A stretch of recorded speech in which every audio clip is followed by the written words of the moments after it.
우리 찬송가 412장 찬송입니다. 내 영혼의 그 키 깊은 데서 맑은 가락이 울려나네. 412장 찬송입니다. 내 영혼의 그 키 깊은 데서 맑은 가락이 울려나네. 하늘 곡조가 언제나 흘러나와 내 영혼을 고이 싸네. 평화 평화로다 하늘 위에서 내려오네. 그 사랑의 물결이 영원토록 내 영혼을 덮으소서. 내 마음속에 솟아난 이 평화는 깊이 묻힌 보배로다.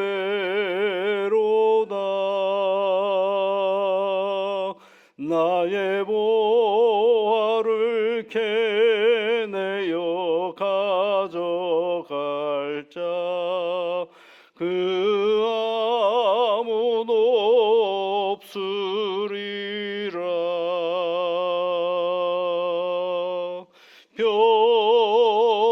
평화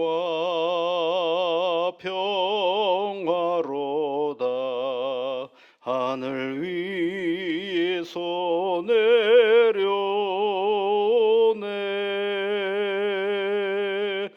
그 사랑의 물결이 영원토록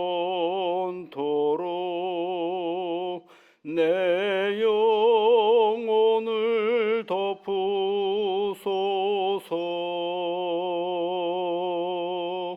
내 영혼의 평화가 넘쳐남은 주의 큰 복을 받음이라. 내가 조야로 주님과 함께 있어 내 영혼이 편히 쉬네.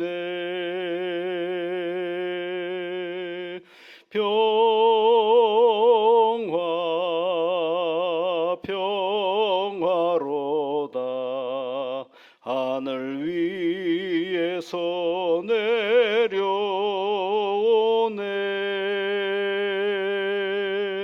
그 사랑의 물결이 영원토록 내 영혼을 덮으소서. 이 땅 위에 험한 길 가는 동안 참된 평화가 어디 있나. 우리 모두 다 예수를 친구 삼아 참 평화를 누리겠네.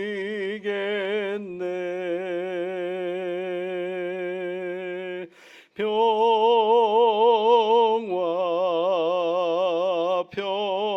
평화로다 하늘 위에서 내려오네.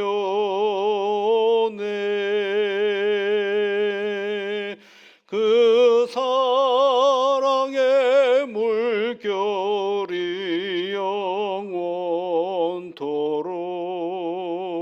내 영혼을 덮으소서.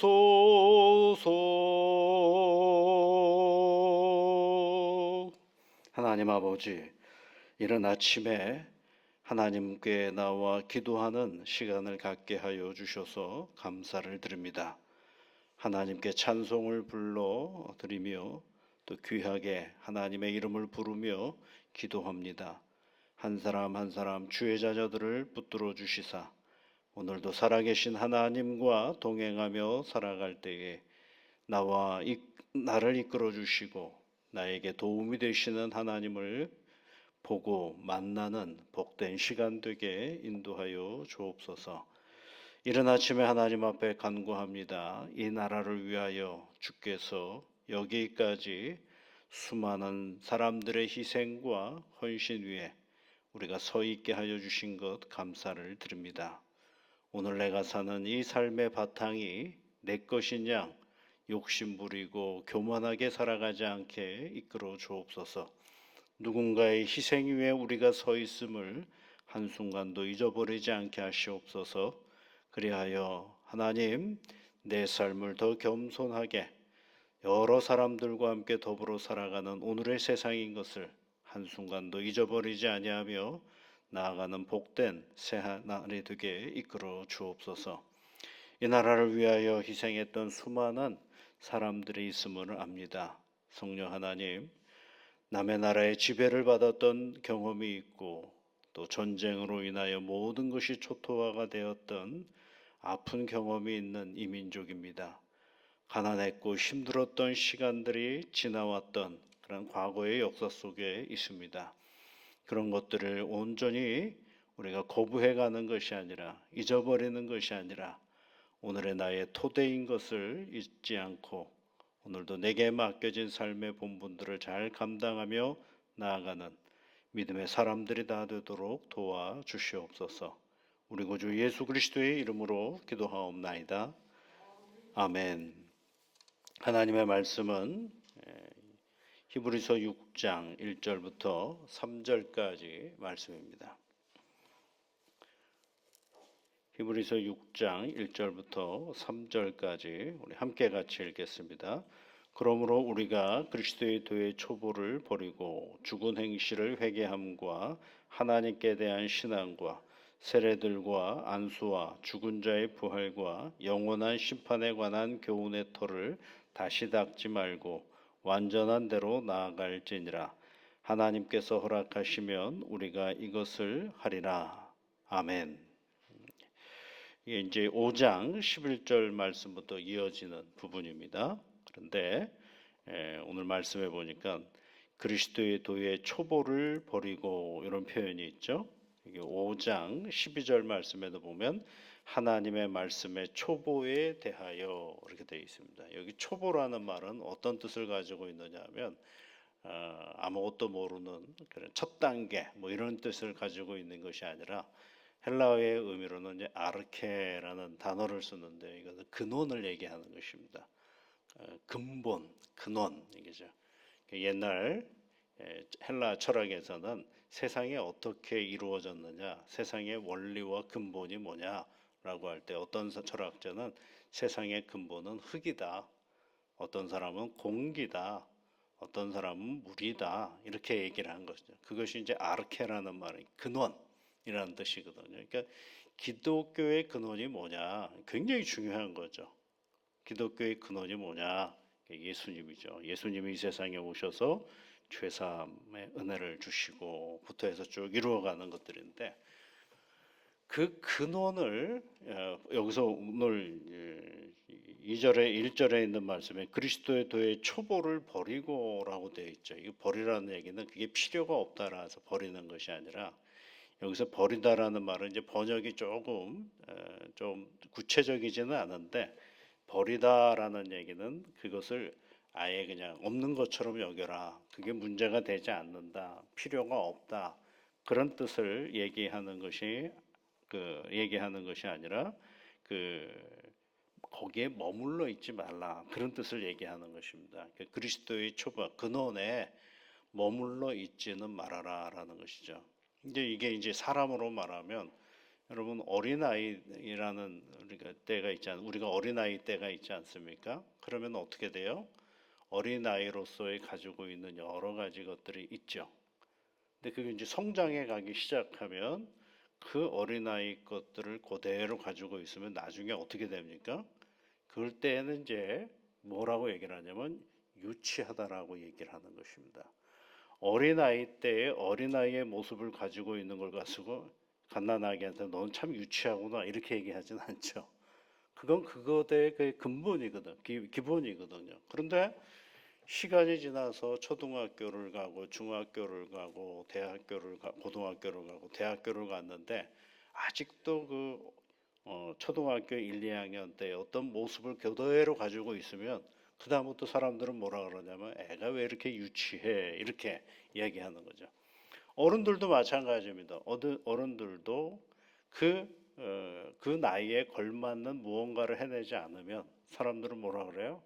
그 사람이 이렇게 유치한지 몰라. 이렇게 얘기를 하지 않습니까? 그 유치하다라는 뭐냐면 그 옛날에 그 모습을 그대로 가지고 있는 것을 우리는 보통 유치하다라고 얘기를 하죠. 그러나 그 어린 아이 때에 그때 배워야 할 것들, 그때 가지고 있어야 될 것들을 잘 가지고 있으면서 성장해 가는 것이지 그것을 사실은 어느 순간에 싹 다 버려버리는 게 아니에요. 그것이 연장선상에서 우리에게 맡겨진 삶의 태도와 자리 속에서 그것이 변화가 된 것이지 그 모든 것들이 없어져 버리는 것은 아니라는 거죠. 그러니까 기초는 굉장히 중요한 것입니다. 그래서 여러분 신앙의 생활에 있어서 그리스도의 초보에 대한 이야기는 굉장히 중요한 것이죠. 여기서 버리다라는 얘기는 그것이 필요 없다가 아니라 그것들을 통하여서 중요한 거기에 머물러 있어서는 안 된다라는 것을 말해주고 있는 것입니다. 그러면 이제 그것을 버리고 어디로 가야 되느냐 하면 1절, 2절 끝에 보면 완전한 대로 나아갈지니라 그랬죠. 완전한 대로 나아간다. 이렇게 이 완전하다라는 단어도 이렇게 완벽하다, 흠이 없다 그런 뜻을 가지고 있는 완전의 개념이라기보다는 어떤 뜻을 가지고는 계속 진행형을 얘기하는 거예요. 성숙의 개념을 얘기하는 것입니다. 그리스도에게까지 어떻게 하라 그랬어요? 자라가라고 얘기하지 않았어요? 그러면 완벽하다라는 얘기는 언제가 완벽한 태도냐? 여러분 우리는 세상에서 그리스도인으로서 완벽한 존재일 수가 없어요. 그냥 나그네의 인생으로서 하나님과 함께 늘 동행하며 되어져가는 존재로 우리가 이제 세상에 있게 되는 것입니다. 그러니까 그리스도의 교회 신앙의 어떤 초보만 가지고 오늘 신앙생활을 하면 안 되고 계속해서 내게 맡겨진 삶의 정황들과 상황 속에서 이렇게 발전해가는 그런 모습을 얘기하는. 그러기 위해서는 뭐가 있어야 돼요? 그리스도의 초보, 근원이 있어야 되겠죠. 예수 믿음의 어떤 근원을 붙잡고 그러면서 차근차근 발전해가는 것입니다. 운동도 그렇지 않습니까, 여러분? 운동하는 선수들의 이야기를 들어보면 운동의 가장 기본적인 것이 뭐냐면 기초입니다. 기초가 굉장히 중요하죠. 그래서 여러분 제가 고등학교 때 약간의 운동을 좀 해보려고 유도부를 들어가 본 적이 있었어요. 근데 금방 나왔어요. 혼나고 나왔죠. 왜냐하면 들어가자마자 맨날 하는 게 매트에서 쓰러지는 것만 하는 겁니다. 예. 낙법이라 그러는데 그 낙법이라 잘 쓰러지는 것도 굉장히 중요한 기술이에요. 왜냐하면 맨날 들여다가 그냥 갖다 바닥에다 내팽개쳐 버리니까 사람을 기술이 들어가면 이제 내팽개쳐 버리니까. 근데 그때 잘못 떨어지면 어깨가 부러지기도 하고 다리에 골절이 있기도 하고 그러거든요. 그러니까 잘 넘어지는 것이 가장 큰 기본이죠. 여러분 그 스모라는 경기를 혹시 보셨나요? 잘 이해가 안 됐어요. 이해가. 저 스모는 뭔 공기를 하는 건가? 이제 큰 몸이 크신 분들이 계속해서 하는데 그 스모 할 때도 제일 먼저 이렇게 하는 장면을 보면 양 선수가 나와서 씨름처럼 나와가지고 이게 뚝 나와가지고 다리를 벌려서 다리에게 힘을 확 주는 그런 장면이 있어요. 굉장히 우스꽝스럽죠. 그런데 여러분 그 사람들이요 얼마나 유연한지요. 그 훈련하는 과정을 보면 다리를 쫙 벌리는데요. 그게 다리 벌리기도 잘하고 그 옆에 힘을 주는 일들도 굉장히 중요한 기술이에요. 그래서 그 몸이 근육으로 단단해져 있습니다. 그리고 나서 이제 뭘 하느냐면 살을 찌우는 겁니다. 왜냐하면 밀어내기를 해야 되거든요. 그러니까 그 앞에 있는 사람이 손으로 확 밀어내서 넘어지지 않으려면 잘 서 있어야 되거든요. 그래서 그 엉거주춤 해가지고 서 있는 그 모습이 밀리지 않으려고 하는 어떤 기술이 그 안에 또 그게 가장 큰 기본인 것이죠. 그 다음에 뭐가 있는 게 여러 가지 기술이 들어가는 기술을 배우는 거죠. 기술은 왜 배우는 걸까요, 여러분?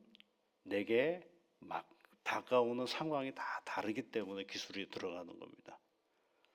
그러나 어떤 기술이 들어와도 무엇으로부터 그 기술을 방어할 수 있느냐 하면 내 기본적인 어떤 성실한 자세가, 태도가 그 다양한 기술들로부터 우리가 그것을 유지해 갈 수가 있게 되는 것이죠. 이 기본이 가장 튼실했던 사람이 누구냐면 여러분 욥이라는 사람입니다. 욥은 한번 생각해 보십시오. 원래부터 하나님을 잘 믿었던 사람이죠. 그랬더니 하나님이 복을 너무 많이 주셨어요. 너무너무 행복한 사람이었어요. 근데 그 행복함에 취하지 않았습니다. 혹여 자녀들이 죄를 지을까봐 하나님 앞에 온전히 자녀들을 위해서 기도하고 제사를 드렸던 그런 사람이죠. 그런데 그 사단의 그 꾀임에 따라서 그 모든 것들이 무너져 버린 거죠. 그런데도 그 하나님을 저주하지 않았죠. 근데 끝까지 하나님 앞에 성실했던 사람이 바로 욥이었습니다. 그런데도 마음속에는 뭐가 있어요? 이해 안 되는 게 있죠. 내가 하나님 앞에 잘못한 게 없는데 왜 나한테 이런 어려움을 주시는가? 거기서부터 시작합니다. 그러면 내가 하나님 앞에 뭘 잘못했나? 또 살펴보기 시작합니다. 그때 친구들이 와가지고 야 여봐 너 네가 하나님 앞에 잘못했으니까 이런 어려움이 너한테 있는 거야. 그러니까 하나님 앞에 빨리 솔직하게 고백해 부터 시작해서 그 친구들은 온갖 우리의 그 생각 속에 나올 수 있는 모든 하나님과의 관계에서 질문들을 욥에게 다 쏟아냅니다. 그런데 욥은 도대체 이해할 수가 없고 그래서 그 하나님을 원망하기도 하고 그 하나님에게 탄식하기도 하고 하나님에게 호소하기도 하는 그런 장면이 욥기에 쭉 있어요. 늘 말씀드립니다. 욥기에서 좋은 말은 다 누가 했느냐면 우리가 괜찮다, 참 이런 구조는 참 훌륭하다라고 했던 말은 다 친구들이 하는 말이고 왜 이런 말을 했지 하고 할 정도의 약간 퀘션 마크가 들어가는 말들은 다 누가 했냐 욥이 하는 말입니다. 그러니까 그런데 그때에 하나님께서 나중에 욥에게 하신 욥과 친구들에게 하시는 말씀이 뭐예요? 입 바른 소리는 하나도 중요하지 않다. 욥의 말이 옳다라고 얘기를 하셔요. 왜요? 그 하나님과 자기의 관계 속에서 이해되지 않는 부분을 끊임없이 하나님 앞에 질문하는 욥을 보면서 하나님은 네가 옳다라고 얘기를 하시거든요. 친구들의 말은 뭐예요? 자기 문제가 아니거든요. 이게. 제3자의 입장에서 이러쿵저러쿵 얘기하는 건 하나 도움이 되질 않는 거거든요. 그러나 고민하고 아파하고 힘들어하는 욥이 끝끝내 그 하나님을 붙잡고 때로는 항의도 하고 때로는 원망도 하고 호소도 하고 제발 좀 날 좀 살려달라고 아주 애원도 하고 했던 그 욥, 그 욥이 누구를 끝까지 붙잡아요? 하나님을 끝까지 붙잡는 것을 하나님께서 귀히 보시고 나중에 욥에게 하나님께서 말씀하시죠. 어떤 하나님의 모습으로 말씀해 주시느냐면 네가 세상에 이 모든 우주 만물들을 보느냐 그러죠. 네, 잘 보고 있습니다. 그네들의 움직임이 누구에 의해서 움직여지는 것이냐? 그들의 생김새 그 기능이 누구에 의해서 움직여지시는 거냐라는 것들을 쭉 얘기를 하면서 그리고 나서 욥이 딱 하는 반응이 뭐냐면 입을 다물어 버립니다. 아, 하나님 앞에 내가 쏟아냈던 모든 말들이 참 무의미했구나라는 얘기를 하면서 그가 이렇게 고백을 하죠. 내가 주께 대하여 귀로 듣기만 하였었더니 이제는 눈으로 주를 배움나이다. 이렇게 고백을 해요. 귀로 들었다라는 얘기는 뭐예요? 간접적으로 하나님에 대해서 어떤 분인지를 내가 알았는데 눈으로 보았다라는 건 뭐예요? 이제는 직접적으로 하나님을 내가 만났습니다라고 얘기를 하는 거예요. 근데 그 직접적으로 하나님을 만났을 때는 뭐를 경험한 사람이냐면 우리가 가장 싫어하는 삶의 고통을 경험했을 때 그 삶의 고통을 경험하면서 에이 이게 뭐야 하고 도망가지 않고 끝끝내 하나님을 붙잡으면서 그 고난의 길을 다 걸어왔을 때 결국은 어떤 하나님을 만나는 거예요? 눈으로 보는 하나님을 만나게 되는 거죠. 그건 뭐예요? 하나님을 끝까지 붙잡았다라는 얘기는 오늘 우리 성경의 표현으로 보면 그리스도교의 도의 초보를 끝까지 붙잡았다라는 거예요. 근데 거기에만 머무르지 않고 어디까지 간 거예요? 근데 그 고난의 자리를 다 겪으면서 마침내 온전한 데에 나갔다라고 되어 있는 거죠. 오늘 성경 표현에 보면 온전한 데까지 이른다라는 거. 그게 뭐예요? 하나님을 새롭게 만나는 믿음의 자리로 더 나아갔다라는 것입니다. 성숙함의 자리로 나아가는 것입니다. 그래서 여러분 우리 신앙은요 오늘에 머물러 있으면 안 됩니다. 신앙의 기본 그 내용들을 꼭 가지고 늘 성숙함의 자리로 나아가는 것입니다. 그 성숙함에 이르는 과정 속에 꼭 등장하는 것이 한 가지가 있는데 그것이 고난입니다. 고난은 그러면 우리는 꼭 뭐 드러눕거나 망하거나 이런 것만이 고난이라고 생각하는데 그렇지 않고요. 눈을 뜨는 그 순간부터가 바로 고난입니다. 눈을 떠서 새로운 상황을 만나는 것 자체가 고난의 자리인데 그 자리에서 하나님과 함께하면 그것이 뭐가 되느냐면 우리의 신앙을 더욱더 성숙하게 만들어가는 자리인 것입니다. 오늘도 우리에게 주신 이 말씀을 기억하면서 그리스도의 초보를 버리고라고 되어 있지만 이 버린다라는 것은 그냥 반복하라는 얘기가 아니라 그것을 늘 그 기초에 머물러가 아니라 그것을 계속해서 그것을 가지고 한 걸음 더 신앙의 자리로 나아가는 것입니다. 이런 길들을 오늘도 해내는 복된 새날이 되시기를 주의 이름으로 축복합니다. 같이 기도하겠습니다. 하늘에 계신 우리 아버지, 아버지의 이름을 거룩하게 하시며 아버지의 나라가 오게 하시며 아버지의 뜻이 하늘에서와 같이 땅에서도 이루어지게 하소서. 오늘 우리에게 일용할 양식을 주시고 우리가 우리에게 잘못한 사람을 용서하여 준 것 같이 우리 죄를 용서하여 주시고 우리를 시험에 빠지지 않게 하시고 악에서 구하소서. 나라와 권능과 영광이 영원히 아버지의 것입니다. 아멘.